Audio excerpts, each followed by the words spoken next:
In this video, we're going to talk about the Newark Holy Stones, which are artifacts, and the debate is whether they're authentic or not, but they are stones found in the Newark, Ohio area that were found along with ancient Native American contexts, Hopewell, culture and civilization, and they contain Hebrew writing on them. And the question is whether they're authentic. So they could be evidence of Hebrew culture existing in ancient Americas among the Native Americans, or it could be a forgery. And in this video, we'll look at the evidence about the Newark Holy Stones and whether they are forgeries or whether they're authentic. And in this video, I'll show you that I think the evidence leans towards authenticity of them being authentic, but we'll look at the evidence about it. The most famous of the Newark Holy Stones is called the Decalogue Stone. It's called the Decalogue Stone because it has the Ten Commandments on it. And it also appears to have a picture of Moses. This is a picture of what it looks like. Now, in this particular picture, it's a little bit overexposed, so it looks brownish or tannish. In actuality, the Decalogue Stone is a blacker material. I have a replica here in my hand that can be obtained at the museum in Coshocton, Ohio. It's the Johnson Humring House Museum in Coshocton, Ohio, and you can buy a replica of the Decalogue Stone, which is sort of like that.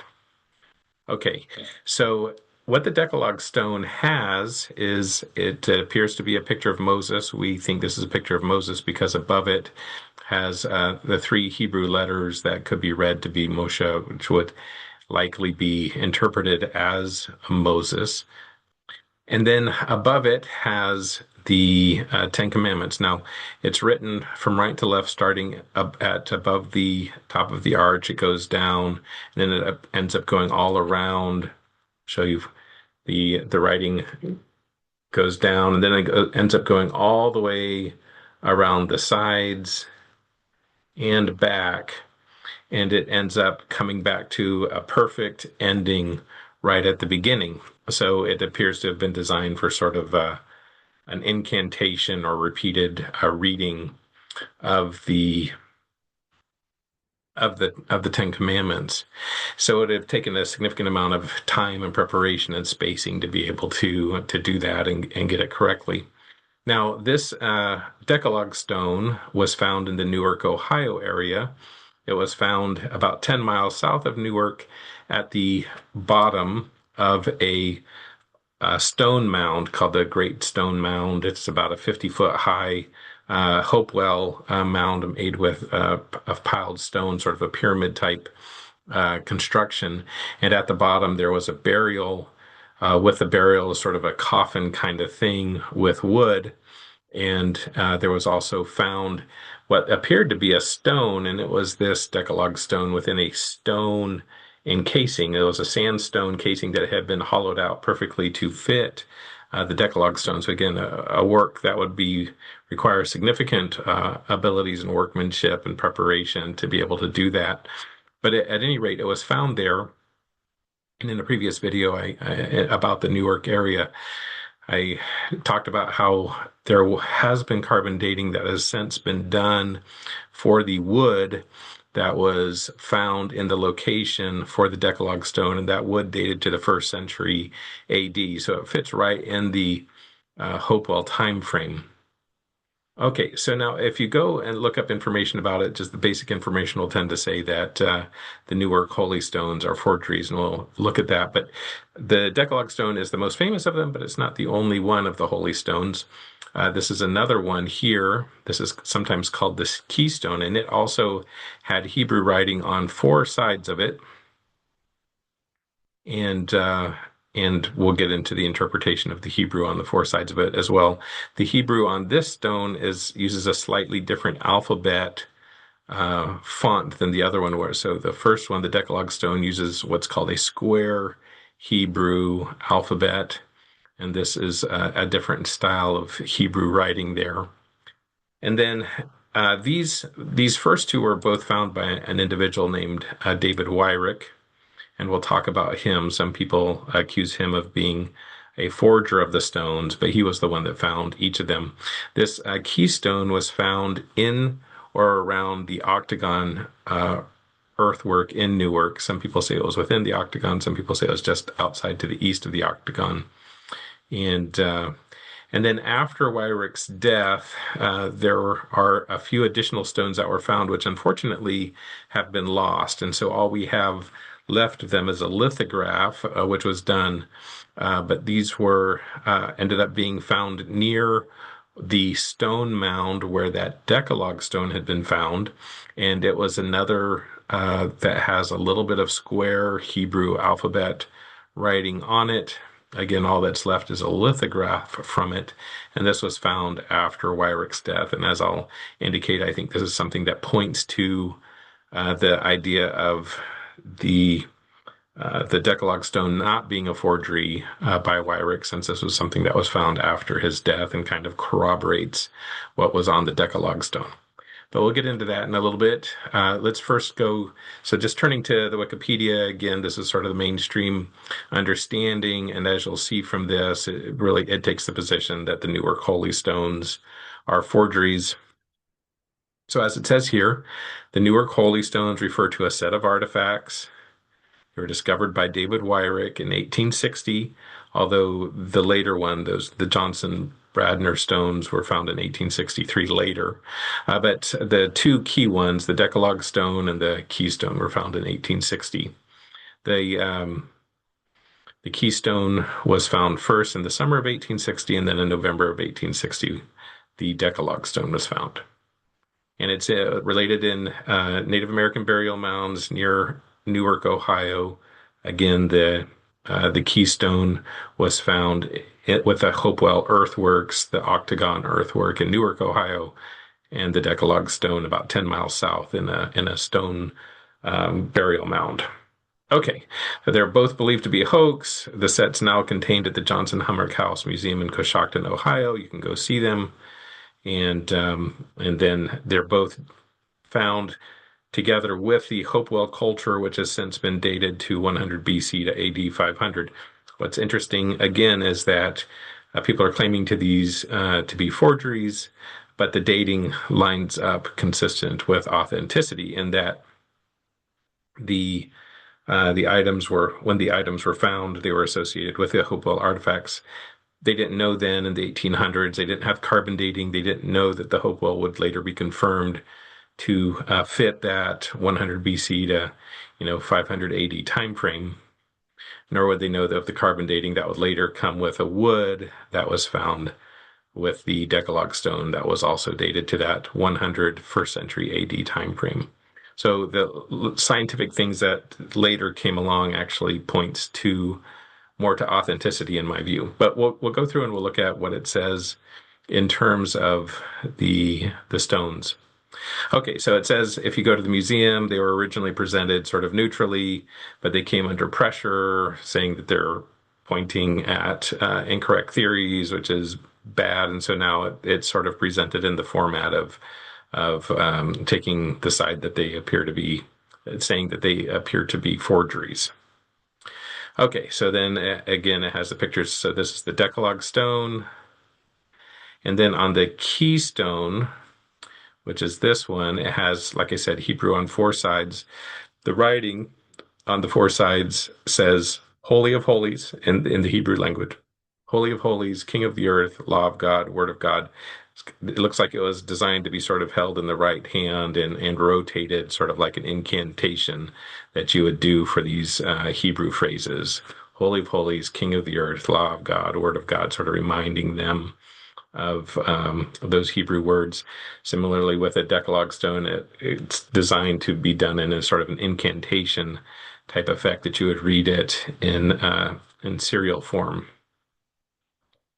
Okay, so it describes how in June of 1860, Wyrick found the keystone, and later in November 1860, Wyrick and his group found the Decalogue stone in the stone mound. Now, why was Wyrick finding this? So who was David Wyrick? David Wyrick, let's go ahead and pull him up. So David Wyrick was the local surveyor and sort of an interested amateur archaeologist, and as best known for discovering these Newark holy stones. So he had been born in Pennsylvania, moved to Ohio. He ended up becoming interested in the Native American work, so he started to amateur archaeology into that. And it'll note here, which I'll later point to in terms of further evidence that I don't think that he did these. So, like as you saw with a Decalogue stone, it requires significant workmanship. Wyrick was a surveyor and a printer, amateur archaeologist, but there's no evidence that he was particularly skilled with his hands for the type of work that this involved. And in particular, it notes that he actually had a severe rheumatism with deformed hands and feet. And he ended up retiring as a surveyor the year before he found them due to his health issues.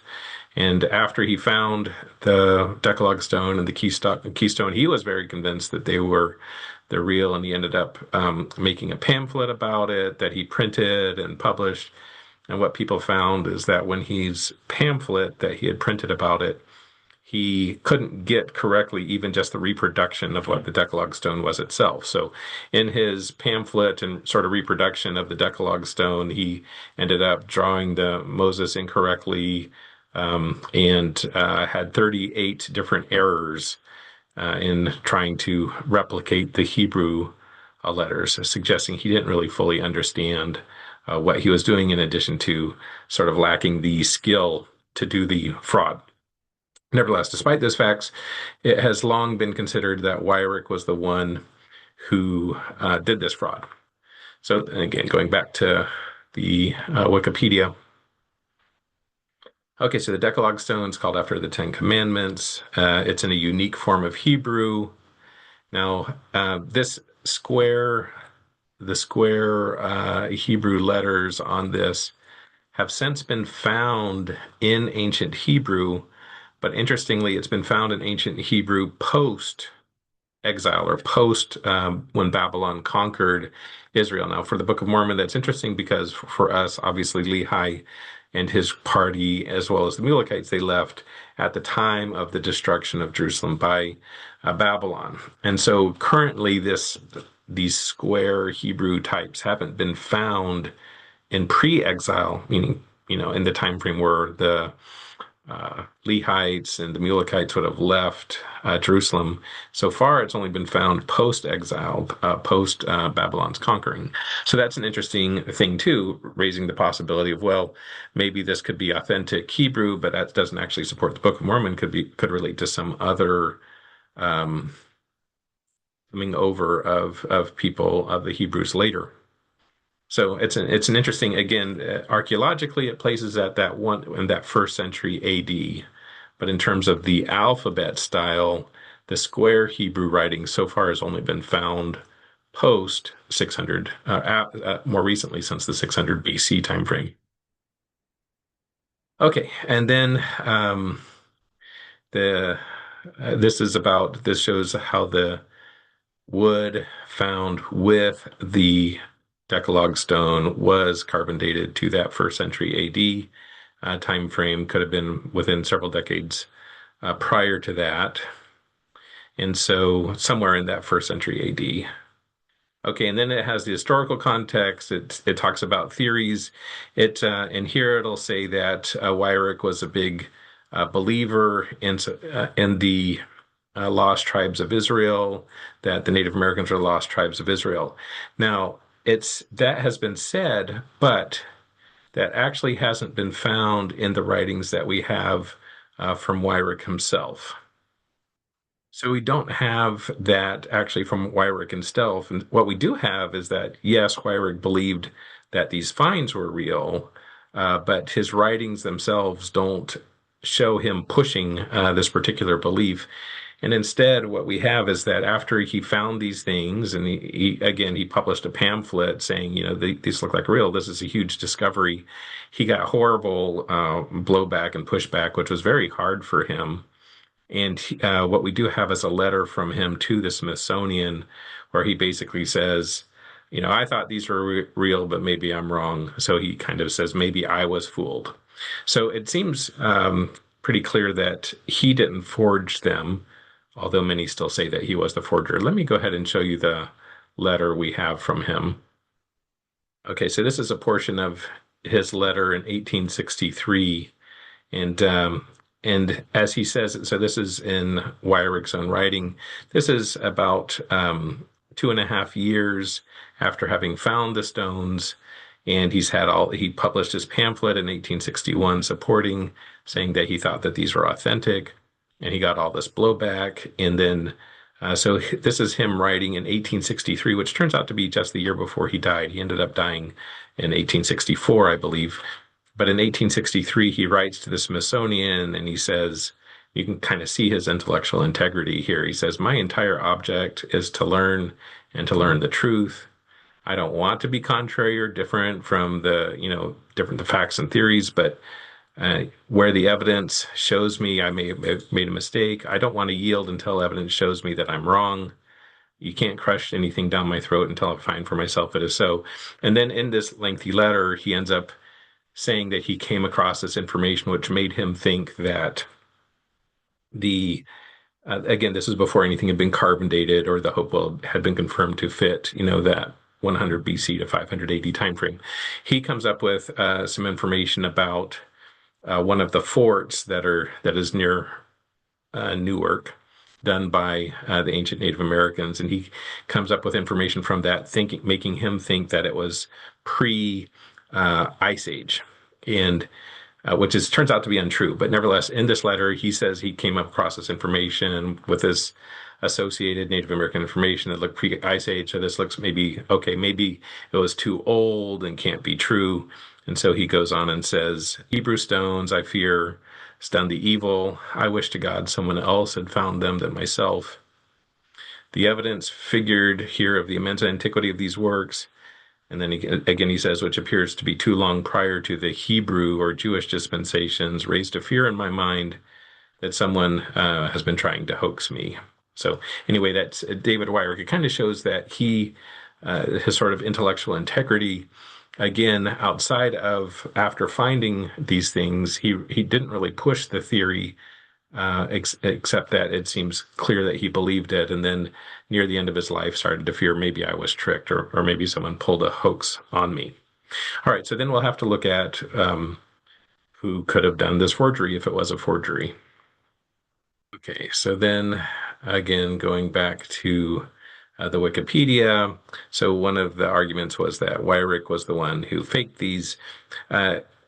When the information came later, again, that Wyrick didn't really have the ability to do the craftsmanship involved. There's no indication that he had knowledge of the Hebrew involved. And then also we have this separate information that shows that he thought maybe someone pulled a hoax on me.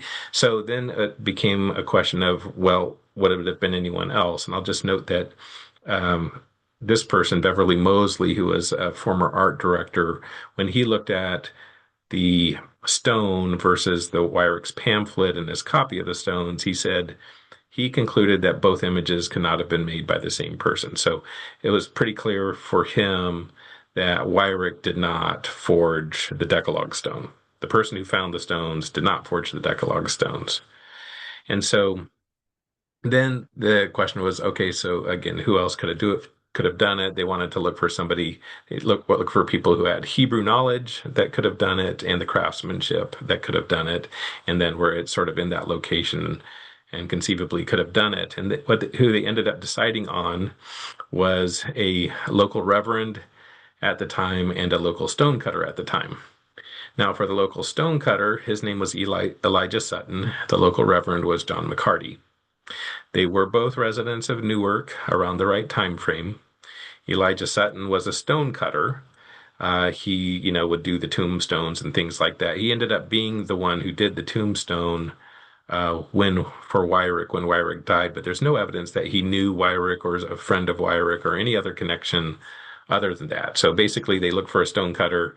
They came up with this guy, but otherwise there's no direct link for Elijah Sutton with the Decalogue stone, the keystone, or anything else. But they needed a stonecutter, so they chose him.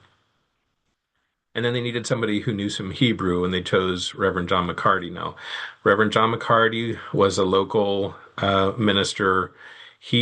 When Wyrick found the Keystone and the Decalogue Stone, he took them to McCarty, who knew some Hebrew, and McCarty translated them. So McCarty translated the Hebrew from the Keystone. McCarty translated the Hebrew from the Decalogue Stone.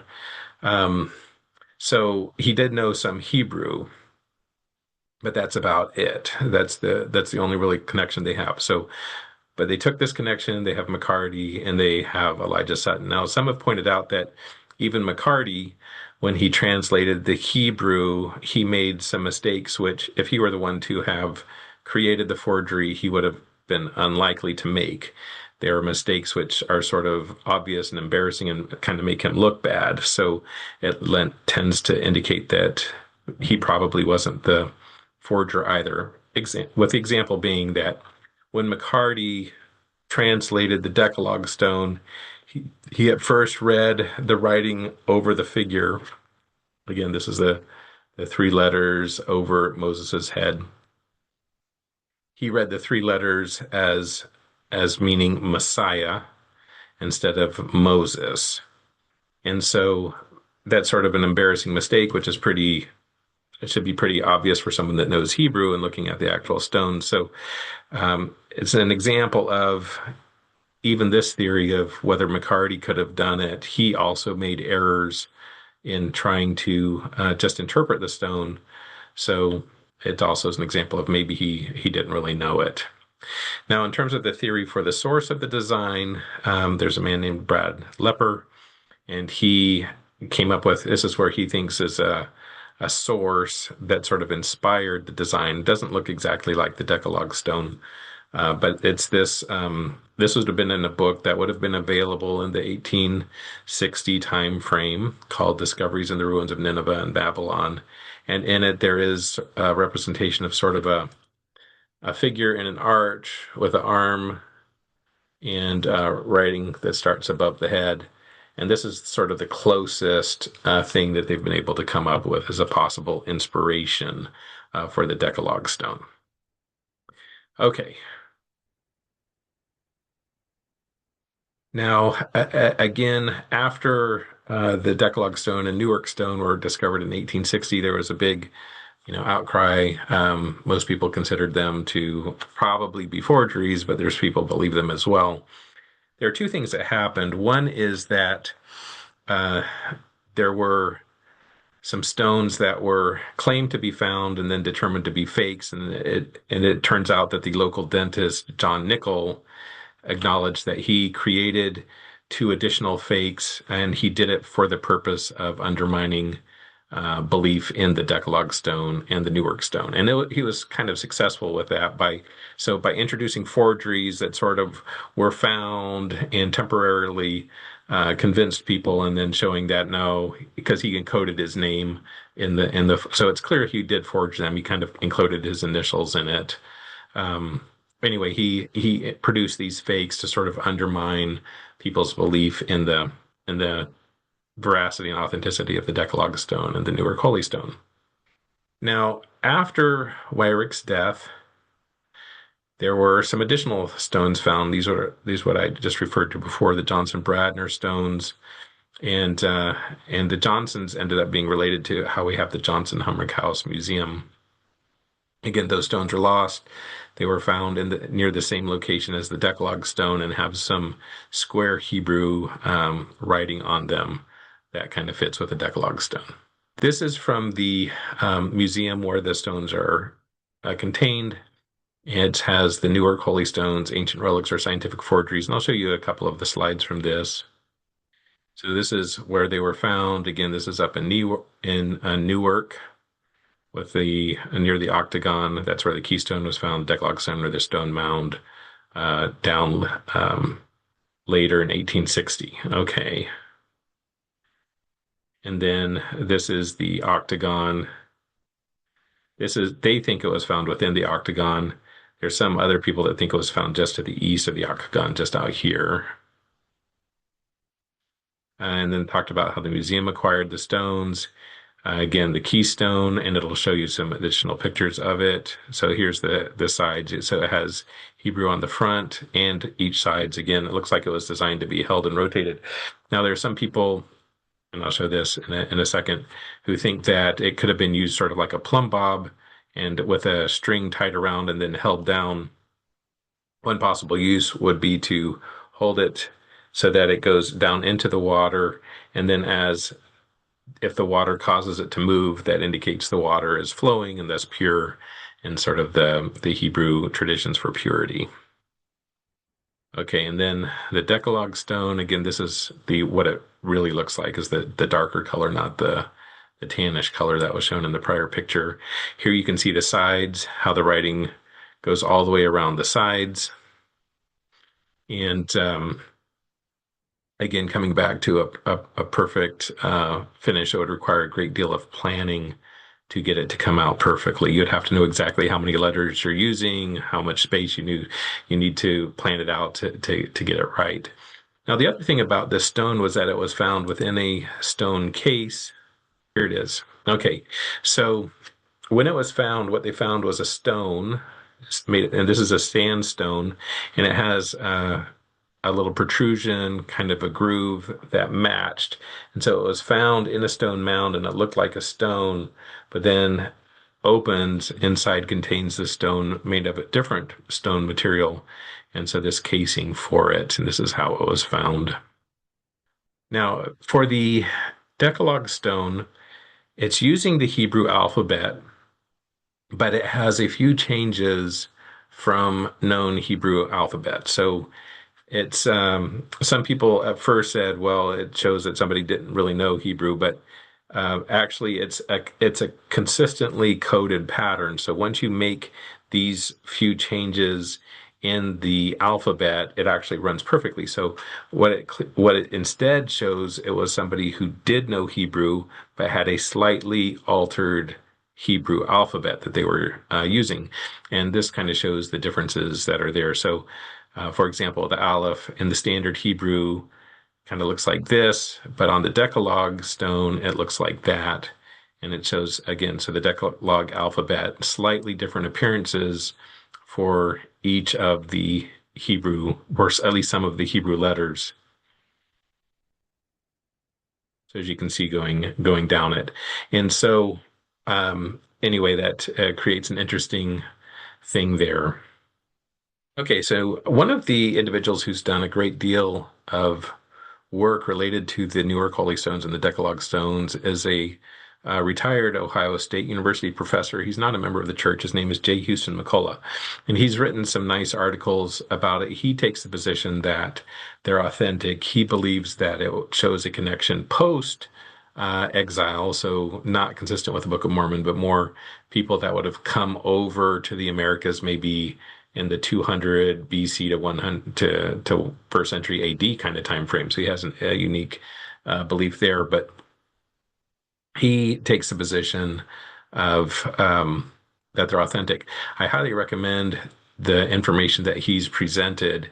Here he goes into some of the details of it. He talks about how the particular stone types of the Decalogue stone, the Newark Holy Stone, they fit locally sourced stones that was clearly made here in the Americas, stones sourced near Zanesville, Ohio, and other locations nearby. He has a lot of the pictures of it. So again, there's the stone box that it was in. And he gives his arguments for why he thinks it was authentic. Now, so this keystone, it's called a keystone because of its general shape. As indicated, it's actually too rounded to have served as a keystone. I'll note also that with the Decalogue stone, it has at the bottom of it a gap where it looks like you could have tied that on, so it could have been, he thinks, maybe held on with a strap to your left arm, sort of like an arm phylactery. Now, what's interesting is that, okay, so with arm phylacteries, if the Decalogue stone was used as an arm phylactery, that's something that was not found. Now, there had been arm phylacteries found, but not an arm phylactery using the Ten Commandments, and which is what this indicated. And they didn't have any examples of the Ten Commandments being used with an armed phylactery until the Qumran sect was found in the 1900s.